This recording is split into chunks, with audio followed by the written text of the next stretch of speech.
Et salut les Cosaques, on se retrouve aujourd'hui pour une toute nouvelle vidéo. Aujourd'hui le thème c'est savoir se défendre contre une attaque et tant qu'à faire contre-attaquer dans le même temps. Donc on attaque tout de suite et c'est parti.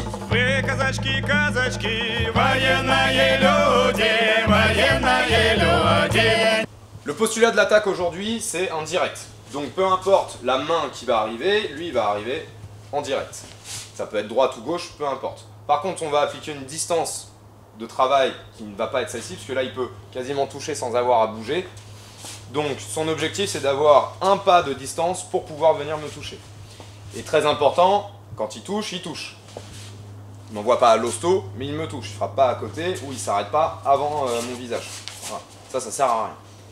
Autre point sur sa façon d'attaquer, quand il attaque, il reste pas en position pendant 3 plombes, il ramène et il se replace, comme il le ferait dans un vrai combat. Dans l'idée, ça permet de travailler un petit peu plus de manière réaliste. Moi, mon objectif, ça va être de dégager sa main par une frappe un peu lourde, mais pas trop non plus pour pouvoir être capable de repartir sur mon adversaire de différentes façons. Donc quand son attaque, elle vient, je viens frapper lourdement, et ensuite je repars sur lui. Dans mon idée, c'est je viens... Là, bon, je frappe la patte d'ours pour éviter de lui faire mal, mais dans l'idée, ça serait venir lui frapper l'avant-bras. De préférence, entre partenaires d'entraînement, on va frapper main à plat pour éviter de lui faire trop mal, mais en vérité, on pourrait frapper poing fermé, ça fait aussi très très mal. Et suite à ça, vas-y tout doucement, je vais frapper ici et repartir dans la foulée. Donc, il va y avoir une légère boucle à appliquer pour que ça passe bien. 1, 2. Je fais rien, il touche. Et bon, moi je m'arrête avant de toucher au niveau du visage. Alors il pourrait mettre sa patte d'ours, mais dans le mouvement c'est pas forcément évident. Et il risque quand même de prendre le retour.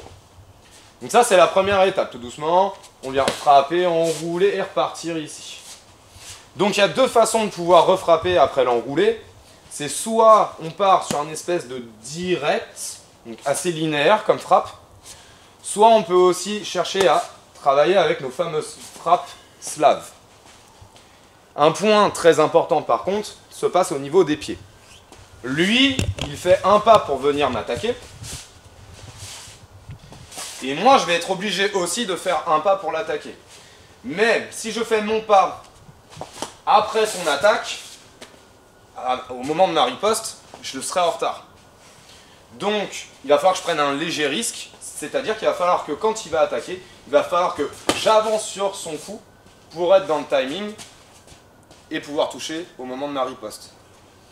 Donc c'est un peu risqué parce que si on se foire ou que lui nous a feinté, bah on rentre dessus. Donc méfiance quand même. Mais c'est ma seule façon de pouvoir le retoucher sur ma riposte. Ou d'être sûr de le toucher sur ma riposte. Maintenant là il recule, il a un bon réflexe. S'il n'a pas le réflexe de reculer, ce qui va se passer, c'est que moi je vais avancer et je vais me retrouver court un peu là pour frapper ici. Mais on n'oublie pas qu'on n'a pas que le point pour frapper. Replace-toi. On peut être ici et rentrer ici avec le coude.